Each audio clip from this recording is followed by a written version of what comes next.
Free solo climbing has a 100% fatality rate for those who fall. No second chances, no do-overs. One mistake, and you're dead. Yet thousands of climbers around the world choose to climb this way, trading safety for the ultimate rush of pure, unprotected movement on rock. They say it's the purest form of climbing. No gear between you and the stone, no safety net between you and eternity. These 4 climbers made that trade. They chose the ultimate freedom of climbing without ropes, and they paid the ultimate price. John Bachar was the godfather of American free soloing. In the 1980s and 90s, he didn't just climb without ropes, he made it an art form. While other climbers relied on gear and safety systems, Bachar trusted only his strength, technique, and an almost supernatural ability to read rock. He free-soloed routes that terrified even elite climbers. The Bachar Ladder in Yosemite, New Jack City in California, climbs that remain death-defying today. Alex Honnold calls him the most influential free soloist in history. Bachar didn't just climb, he inspired an entire generation to push beyond what seemed possible. His influence went deeper than inspiration. He developed training methods that revolutionized the sport. His training regimen was legendary and obsessive. One-arm pull-ups with added weight, rope climbing until his hands bled. He would hang from door frames for hours, building the finger strength that would keep him alive on vertical walls. He treated his body like a precision instrument, knowing that in free soloing, physical weakness can be fatal. Bachar also pioneered the mental aspects of free solo climbing. He developed visualization techniques, spending hours mentally rehearsing every move of a route before attempting it without ropes. He would climb routes with protection first, memorizing every hold, every sequence, every potential problem. Only then would he return to free solo. This methodical approach kept him alive for 3 decades of ropeless climbing. While other free soloists died young, Bachar survived into his 50s, accumulating an unmatched resume of first ascents and achievements. By 2009, Bachar was 52 years old. He had survived the most dangerous period of free soloing, the learning years when mistakes are most common. He had developed the judgment that separates living free soloists from those who do not return. On July 5, 2009, he drove to Mammoth Lakes to free solo Dyke Wall, a route he'd climbed many times before. For context, Dyke Wall is graded 5.7, considered beginner to intermediate difficulty. Bachar routinely free soloed 5.11 and 5.12 routes, grades that challenge most climbers even with ropes. This was supposed to be a casual climb on familiar terrain. Bachar had climbed Dyke Wall successfully on previous occasions. The holds were familiar, the sequences burned into muscle memory. But familiarity can be its own danger. When you've done something successfully multiple times, complacency can creep in. The hypervigilance that keeps free soloists alive can fade on routes that feel routine. No one witnessed the fall, but nearby climbers heard it happen. They reached him quickly, but the injuries were fatal. Investigators found the holds were solid. The weather was perfect. There was no obvious external cause for the fall. Some speculated about what might have caused the slip. A momentary lapse in concentration, a hold that felt different than expected. The simple reality is that even masters can be caught off guard. Rock can be unpredictable. Concentration can waver for just a split second. Bachar was rushed to Mammoth Hospital, where he died from injuries sustained in the fall. The man who had spent decades defying death on the world's most challenging routes was killed on one of the easiest climbs he'd ever attempted. His death sent shockwaves through the free solo community. If Bachar could fall on 5.7, what did that mean for everyone else? His death forced a reckoning with the fundamental reality of free soloing, that no amount of experience, preparation, or skill can eliminate risk entirely. The irony was inescapable. John Bachar had spent 30 years defying gravity on routes that should have killed him. He had pushed boundaries that seemed impossible and inspired countless others to follow in his footsteps. In the end, gravity claimed him on one of the most routine climbs of his career. Today, climbers still attempt the routes Bachar pioneered. They train using methods he developed. They push limits he first crossed. But they also remember his final lesson, that in free soloing, there is no such thing as a safe climb. Every route, no matter how easy or familiar, demands absolute respect. Most free soloists worry about falling onto rock. Michael Reardon worried about falling into the ocean. Reardon was America's premier Seacliff free soloist, a specialist in the most unique and dangerous form of ropeless climbing. While others climbed granite walls in Yosemite, Reardon sought out coastal cliffs where the rock met the sea, places where a fall meant drowning, not just impact. He had traveled the world climbing these maritime walls, Big Sur in California, the sea stacks of Scotland, and the wild Atlantic coast of Ireland.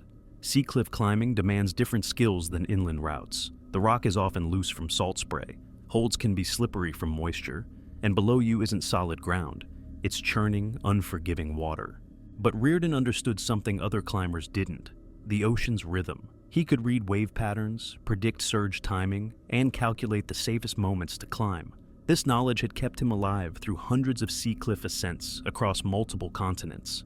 Reardon wasn't just skilled, he was methodical. He studied tide charts, weather patterns, and wave forecasts before attempting any route. He understood that in this environment, the ocean was as much an opponent as the rock itself. His approach to Seacliff free soloing was almost scientific. He would observe wave sets for extended periods, timing the intervals between large swells. Waves often come in sets, with larger and smaller surges. This allowed him to climb during the safest windows. In July 2007, Reardon traveled to Ireland's County Clare to attempt some of the most spectacular Seacliff routes in the world.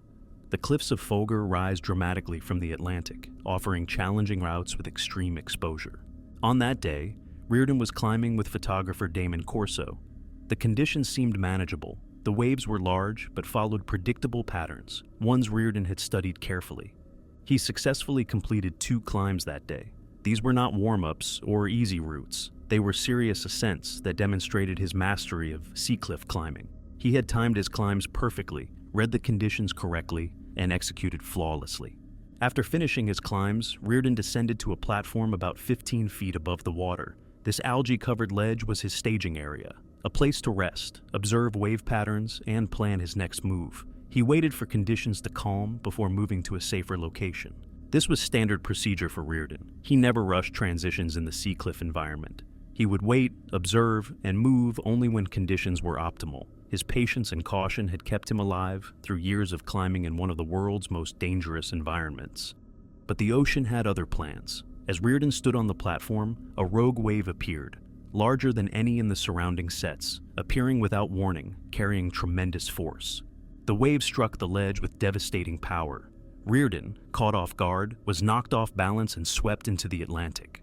Witnesses saw him in the water initially, but the currents were incredibly strong. The same forces that create the dramatic wave action around these cliffs also generate powerful undertows, capable of pulling even the strongest swimmer far from shore in seconds. The Irish Coast Guard launched an immediate search. Helicopters scanned the water. Boats and local rescue teams combed the coastline, but the Atlantic had claimed him. Despite extensive efforts, Reardon's body was never recovered. The ocean that had provided him with a lifetime of climbing adventures had become his final resting place. The climbing community was devastated, but also confused. Reardon hadn't fallen while climbing. He had been torn from solid ground by forces beyond any climber's control. His death highlighted the unique dangers of Seacliff free soloing. Unlike inland climbing, where the primary risk is the climb itself, Seacliff climbing involves constant interaction with an unpredictable environment. The ocean doesn't follow the rules that govern rock climbing. It can kill you even when you're not actively climbing.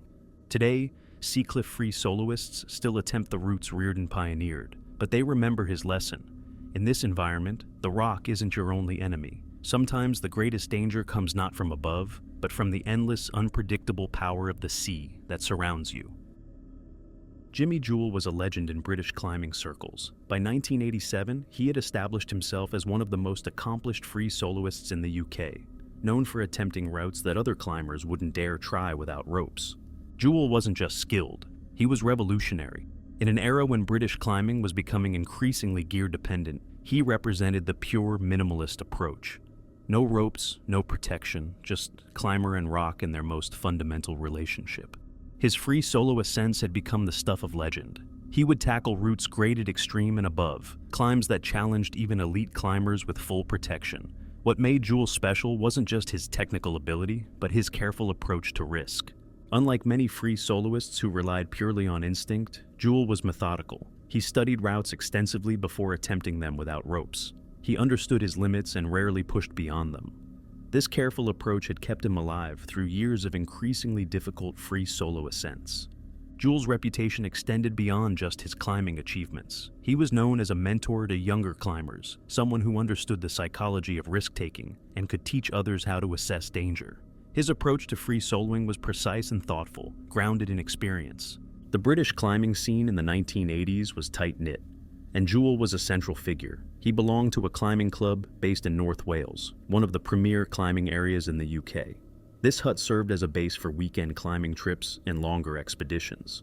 Tremadoc, where Juul would meet his end, was familiar territory. The crag sits in the heart of Snowdonia, offering everything from beginner routes to desperate test pieces. For someone of Juul's ability, most of Tremadoc's routes were well within his comfort zone. On October 31st, 1987, Juul was returning to his climbing club hut after a day on the crags. It had been a typical day of climbing, nothing extraordinary, nothing that pushed his limits. He was relaxed, perhaps even casual about the short journey back. Rather than take the walking path, Juul reportedly decided to take a shortcut. This shortcut involved free soloing, poor man's pewtery, a route graded severe, moderately difficult in British climbing terms, but still requiring proper technique. For context, severe grade was far below Juul's usual free solo standard. He routinely climbed routes several grades harder without protection. Poor man's pewtery should have been routine for someone of his abilities, the kind of climb he could do with ease. But Juul made a fatal error that day. Instead of his usual climbing shoes, he reportedly wore trainers, footwear lacking the precise grip and sensitivity needed for rock. For most climbers, this would be an obvious limitation. For Juul, it probably seemed unnecessary on such an easy route. The difference between climbing shoes and trainers might seem minor to non-climbers, but it is enormous. Climbing shoes allow climbers to stand on tiny holds and make delicate moves with confidence. Trainers simply cannot provide the same precision. Juul was about halfway up the route when his foot slipped. On a climb he could normally do blindfolded. The reduced grip left no room for error. With no rope to catch him, the fall was fatal. He hit the ground and died from his injuries, shocking the British climbing community. Here was one of their most accomplished free soloists, killed not on a desperate test piece, but on a routine climb well within his abilities. The climbing community struggled to understand how this could happen. Juul wasn't known for taking unnecessary risks. He was methodical, experienced, and deeply respected for his judgment. Yet, he had died on a route that most intermediate climbers could manage. The simplest explanation is sobering. Even experienced climbers can make mistakes, and familiarity can breed lapses in concentration. In free soloing, the smallest slip can be fatal. If Jimmy Juul could die on a severe route, what did that mean for everyone else? It reinforced the fundamental truth about free soloing. No climb is ever truly safe without protection. Today, climbers still attempt the routes Juul pioneered, and poor man's pewtery remains a popular climb at Tremadoc. His death serves as a permanent reminder that in free soloing, experience and skill matter, but they cannot eliminate risk entirely. Michael Spitz was a 35-year-old San Diego teacher who lived for the weekends. During the week, he shaped young minds in the classroom. On weekends, he shaped his body on the rock faces of Southern California. Spitz wasn't just a casual weekend warrior. He was an experienced climber who had spent years honing his skills on everything from local crags to major walls. Joshua Tree National Park was his playground, a desert wonderland of granite formations offering endless climbing possibilities and routes of varying challenges.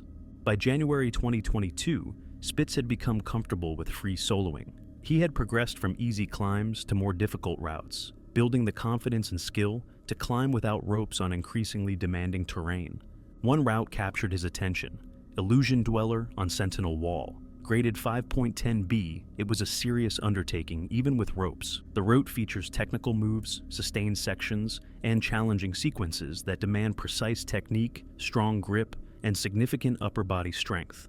Unlike climbs with a single hard move followed by easier terrain, Illusion Dweller requires consistent, focused performance from bottom to top.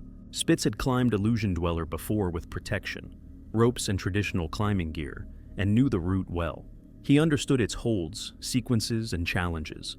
However, he had never attempted it as a free solo, and this distinction is crucial. Climbing a route with protection provides knowledge of moves and holds, but it does not fully prepare a climber for the mental and physical demands of climbing without a safety net. On January 16, 2022, Spitz drove to Joshua Tree for what would be his final climbing session. Friends noted he had surfed heavily in recent days, which may have left him fatigued, though this remains speculative. Surfing is deceptively exhausting. Paddling, maintaining balance, and engaging the core can tire even fit individuals more than expected, and fatigue can impact performance on technical routes. When Spitz arrived, other climbers observed him preparing without a headlamp, despite fading natural light. Climbing in diminishing light increases risk.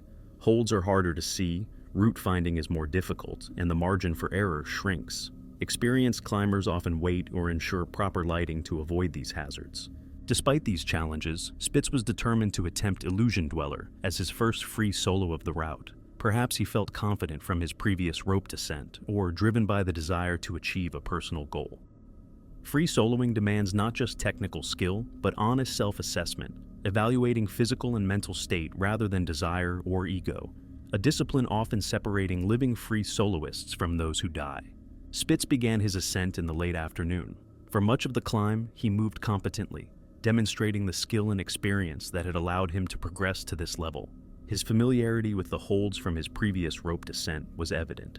Yet, as he climbed higher, the combination of technical difficulty, fatigue, and fading light began to take its toll. Free soloing requires not just executing individual moves, but sustaining performance through the entire route. At roughly 80 feet during a technical section, Spitz fell. Whether due to a slipping foot, a hold giving way, or fatigue, the impact was fatal. He fell to the base of Sentinel Wall. Hikers discovered his body the following morning, January 17, 2022, and news of his death quickly spread through the Southern California climbing community. The climbing world lost not just a skilled athlete, but a dedicated teacher who had inspired students in the classroom and on the rock. Michael Spitz's death is a sobering reminder that free soloing a route for the first time without protection carries significantly higher risks than repeating familiar free solo routes. Experience while roped provides valuable knowledge, but it cannot fully prepare a climber for the unique physical and psychological challenges of climbing without safety gear.